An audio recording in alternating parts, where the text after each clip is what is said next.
Hello and welcome back, sleepywhatsit here, and I have a new miniatures video for you. In today's video, we're going to be taking a look at how to prepare your bones miniatures before you start painting them. Reaper bones are good minis for starting painters due to their low cost and relatively ready-to-use out-of-the-blister nature. But there are still some things that one needs to do to get the best experience when working with them. I'll be talking about a mix of techniques, some that apply to older classic white bones models, and some of them for the newer bones black models, and some that apply to both. I'll endeavor to make it clear what applies to what type of material throughout the video. Because Reaper's Bones material is a plastic miniature material, there's some overlap for things like gap filling that apply to other brands of miniatures like WizKids. In this video, I'm going to attempt to focus on the things that are bone specific. So I'll be making some references to other videos that I've made for things that are a little bit more general. I'll put down in the description a link to these videos when I reference them, and also put up a card. With those preliminaries out of the way, let's cover what specifically we're going to be discussing in this video. The topics in this video are going to be covered in vaguely order of importance or how often you're going to do them. So the first three sections are going to be basically the essentials, and then we're going to have a few more sections that are more like optional advanced learning type things. So our first three sections are going to be cleaning models, reposing bent models, and then how to remove mold lines / flashing. The last two sections are the more optional sections are going to be a bit on how to assemble multi-part models, and then a little bit on how to rebase them. Now that we know what we're going to cover, let's get into it. So the first thing that we're going to be discussing, as I mentioned in the introduction, is washing our models. This is an essential step for working with bones models because the release agent used during their manufacture will resist acrylic paints adhering to the material. If you've tried to paint a bones model without washing and had issues with the paint not really sticking to it, this agent is the likely culprit. When you handle a fresh bones model that just come out of the blister, you might feel a slight, slick, oily texture on the figure. This is the release agent that I'm talking of. Thankfully, removing this coating is easily done. All you have to do, as I'm showing here, is washing it in soapy water. I recommend using an old toothbrush to scrub into the details and make sure that all of the bits have been completely cleaned out so you don't have parts where there's adhesion issues. After cleaning with soapy water, you should be able to just rinse them off under the tap to make sure that no soap is left behind. Before painting a model, you'll want to let it dry, lest your paint become accidentally thinned. Normally I leave them to dry overnight, though you can use paper towel or a hairdryer on low to speed up the process. Be careful about using something like a heat gun or other hot air source to accelerate the drying, since it is relatively easy to melt the plastic used in bones. In general, you'll probably want to leave cleaning your models as the last step of prep before painting, since the oils from your hands will have a similar anti-adhesion effect, so you're going to need to clean them off after handling them anyway. The next task that we're going to be discussing is not necessary for all models, but when it is needed, I think it is more important than removing flash and mold lines. What we're going to be doing is fixing this nasty bend that we have in this giant sword, since I'm pretty sure he isn't meant to have a boomerang sword. Often you will see these types of bends in the larger models on weapons, or other bits that stick out that get crushed when they're sitting in their packaging. It's unlikely that you'll be able to just bend it back into place and have it stick like you would with a metal or rigid plastic mini, but sometimes it may actually just work out that way. Thankfully, the material for bones is thermoplastic that can be reshaped using heating and cooling. To do this, we'll need to raise the temperature of the plastic high enough that it goes through what is called a solid-to-glass transition. Again, thankfully bones, this can be achieved using just boiling water. It's almost like they intentionally chose a material that was easy to work with at home or something. You do want to avoid going to too high of a temperature because that will cause a transition from glass to liquid, aka melting.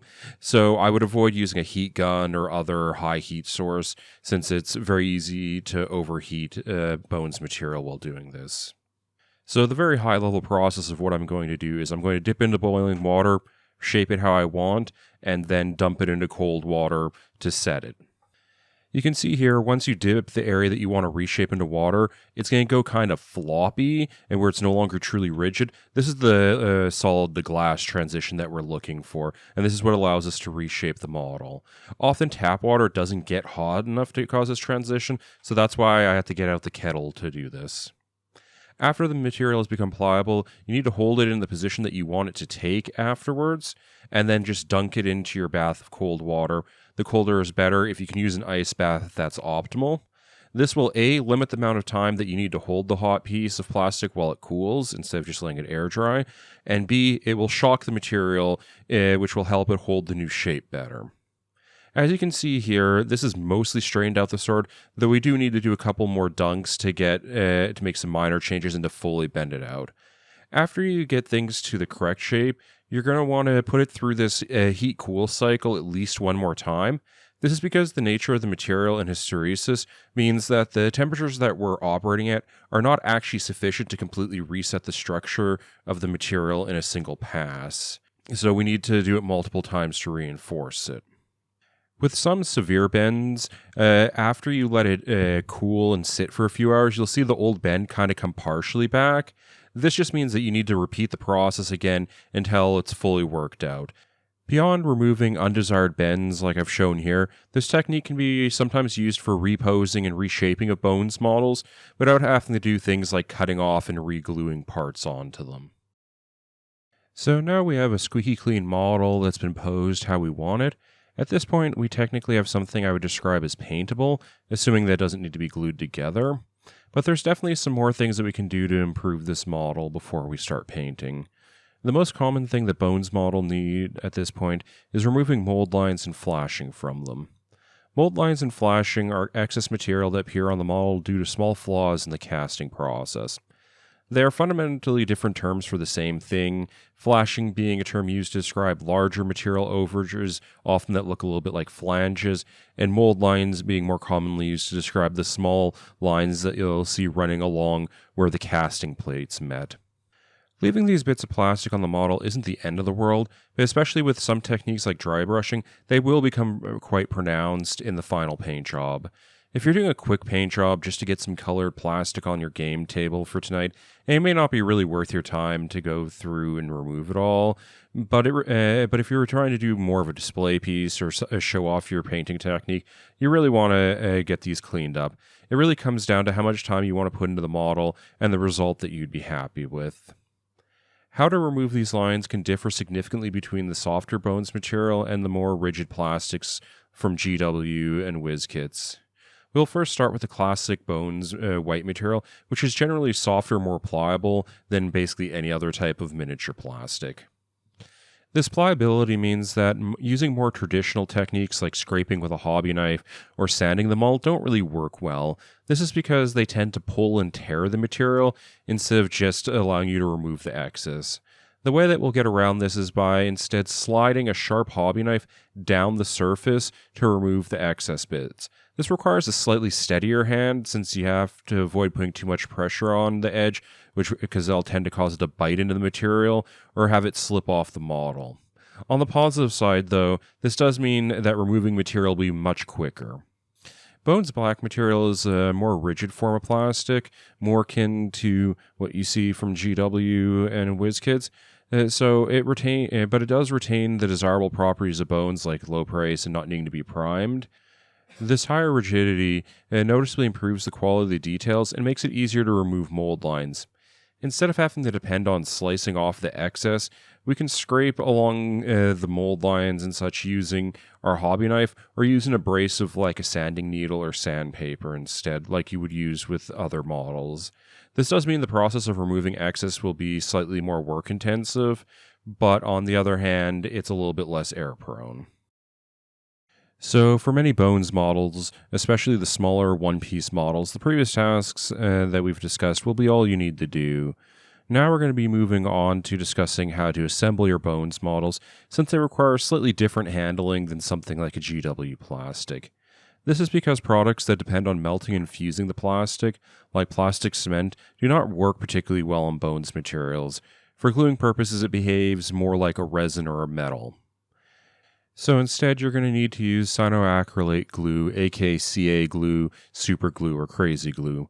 My personal experience with CA glue is that it's a little bit more finicky to work with, but more forgiving since it doesn't melt the surface, and is definitely less toxic. I know many people that complain about the set time for it, but I personally never felt the need to use an accelerator or baking soda to speed up the setting process. I don't know if this is due to the specific brand of glue I use, or if growing up making metal models and thus only being able to use it just made me tolerant of the drying time. One of the subtle advantages of Bones material is its lightness and flexibility relative to things like metal and resin. Even for big models like this, you don't often need to pin them together when assembling, since the parts aren't heavy enough to break the glue at the joints, and if dropped, they bounce instead of popping apart. Additionally, most of the Bones models have well-designed lock and key joints, instead of the classic old-school ball and socket joints that metal minis would have. So for larger pieces that we're putting together like this, the first thing you're going to want to do is dry fit them together. This means adjusting them by trimming bits and sanding and such until you're able to assemble and disassemble the model cleanly. Remember to trim off enough of the posts and other parts that are going to slot together to allow for glue to be present, otherwise the part may not fit together correctly once you put the glue in there. You shouldn't trim off so much material the parts kind of just fall apart easily, but they should still be relatively easy to assemble and disassemble. Getting the hang of this does take some experience. Once you're happy with the dry fit, we can glue it together using our CA glue. If you've trimmed the parts sufficiently, you should be able to be somewhat liberal with the amount of glue that you put on the end of the post, so that as it pushes in, it can be kind of squeezed up the side. That's what the little channels on the side of the post are for, is so that you can get glue all the way around and adhere together. When working with smaller pieces, the initial dry fit trimming stage is the same, though you're probably not going to be removing as much material, and the dry fit in general is going to be probably a little bit less stable. You're mostly wanting to remove any flash that's going to prevent the parts from coming together correctly. How I apply glue with smaller parts is a little bit different than I did with the larger parts, since we have tighter tolerances to work with. Instead of applying the glue straight out of the bottle, like I showed before, I instead put a small dollop on a toothpick and use this as a spreading tool to lightly coat the area that I'm gluing together. You want to be a little bit more conservative here to prevent access from the process coming out of the hull and being kind of like on the surface, or the dreaded locking where there isn't a space for it to escape, so you can't actually press things together. Sometimes when you assemble Bones models, like all miniatures, the fit between the parts is not going to be perfect, so you'll have small or large gaps that needs to be filled. Because we can't use plastic cement on these models, you can't just fuse the gaps shut. Instead, you have to do gap filling using something like green stuff or milliput or whatever your other favorite epoxy or putty is. I have an entire video on gap filling that I would recommend watching for more detailed instructions on how to do this that I'll put up a card for now. A common aesthetic concern that people have with Bones miniatures is the look of the integrated bases, sometimes called broccoli bases. On smaller minis, these are often not a huge issue since they're vaguely round and about the right size for a mini, so I often leave them in place unless there's a specific basing I want to do. Also, they're a bit of a pain to remove from the smaller models since they're closer and it's harder to get clippers and such in. So often if I want to put them on like a round base, I'll just use basing material or green stuff to hide them. For larger minis, these integrated bases tend to come in three-ish styles, what I call a full base, a strip base, or basically no base are your three options. For the full bases like we have here, the base fills the entire shadow of the mini, as it were, and is about the right size you need for your gaming table. Often they're a little bit more than just like the broccoli base, like this tile texture or something. They may need to be trimmed a little bit, but in general, I just leave these as they are because they work perfectly fine. For the strip bases like we have here, there's just enough material to connect the feet, but it's not really enough to form a proper base on a grid. Like it doesn't fill all the squares, and they tend to be a little bit tippy. For these, I tend to paint them as is, using that strip to hold them onto my hobby holder, and then I go and remove the base bit afterwards and rebase them. For the ones that aren't a true base, I generally will put a base on those before I start painting, just so they're a little bit easier to put on the hobby holder. I'm not going to show the entire process for removing the strip bases, but I'll briefly explain how I go about it. Instead of trying to cut off the entire thing as like one big, like just slice it off, I'll cut it to take out this middle section that isn't really attached to anything, and then I'll trim around the feet so there's only excess directly below them. Depending on what I'm wanting to do with the base, this may be sufficient. I may be able to attach it like this and just put like basing material around it and build up the base so you don't notice that access is there. If I'm doing a base that's like a pre-built base or something, so I need a tighter fit, then you have to do a little bit more of careful trimming with your knife and clippers and sanding, and it's just a lot of kind of like finicky close-in work to do. So in general, the process for attaching these types of minis to a base is you're going to be slapping some CA glue on the bottom and sticking them to where you want on the base, and then letting them dry, trying not to fiddle with them too much so that the glue can get a nice strong bond. For the lighter, smaller minis, generally speaking, in my experience, that is sufficient. You don't really have to do much more than just basically glue them where you want. For larger minis, I do tend to pin them onto the base because I found, even though the bones material is light and such, so it's not as bad as metal minis or something for breaking away, where the feet touch the base, it tends to be where they're going to pop loose or have any issues. So to do this, what we're first going to do is drill out some holes into the feet of the mini for our pins to go into. I'm using a Dremel for this, but given how soft the material is, using a manual pin vise isn't particularly onerous here. Next, I measure out some pins, making sure here that they're not going to stick out through the bottom of the base. I'm using brass rod here because I had some left over from a previous project, but many people just use straightened paper clips for this. Just remember, no matter what material you use for your pins, don't use your good crafting clippers to cut it. That's just going to destroy them. Either use something like a proper wire cutter, industrial kind of tool clipper like I'm using here, or use a saw. So now that I have my pins cut, I'm going to put a little bit of glue on the end of them and insert them into the model. I use my cutter here just as a makeshift hammer just to tap them in because they kind of were binding a little bit. I then will let these set for a bit before proceeding so that they don't pop out while we're doing further steps. Now that we have our pins in our model, we need to figure out where we're going to drill the holes to put it on the base. So what I'm going to do here is put some bright colored paint on the ends of the pins, then position the model above the base and touch the painted ends down to where the holes are going to need to be.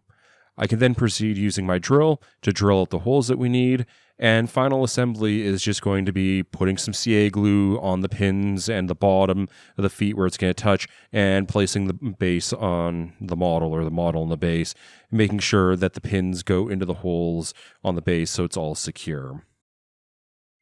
So here we are at the end of the instructions, and you may have noticed that I didn't really address priming. This is because the material that Bones is made out of is designed for acrylic paint to adhere to, so strictly speaking it doesn't need to be primed. Often issues with bad adhesion are actually due to not cleaning the model well enough before starting. That all being said, you may still want to prime to change the underlying color, establish a highlight, or you may just be more comfortable painting over primer. You can still prime Bones, you just need to be slightly careful about it, since the propellant in some spray paints can melt the surface of them and leave them feeling tacky and never truly drying. I recommend either using a brush-on primer or an airbrush, since it's not the primer itself that causes these issues.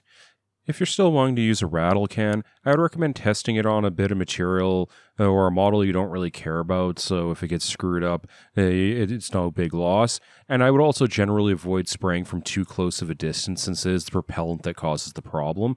I cannot recommend a specific spray paint for being bone safe, since I don't have that much experience using them and formulations change over time, and I really don't want you to have a really nice like big dragon and then spray it and just get completely ruined. So you really should test it. There are many people in forums and online that have experience spraying with bones that can point you in kind of the right directions of brands that tend to work or not work. Thank you for watching. I hope you found this video informative. If you did, please give the video a like. If you want to see more content like this, please subscribe to the channel. I also stream regularly on Twitch, painting minis. So if you want to hang out and have a chill time, maybe ask some questions, feel free to come over to twitch.tv/sleepywhatsit. Other than that, I look forward to seeing you in the next one.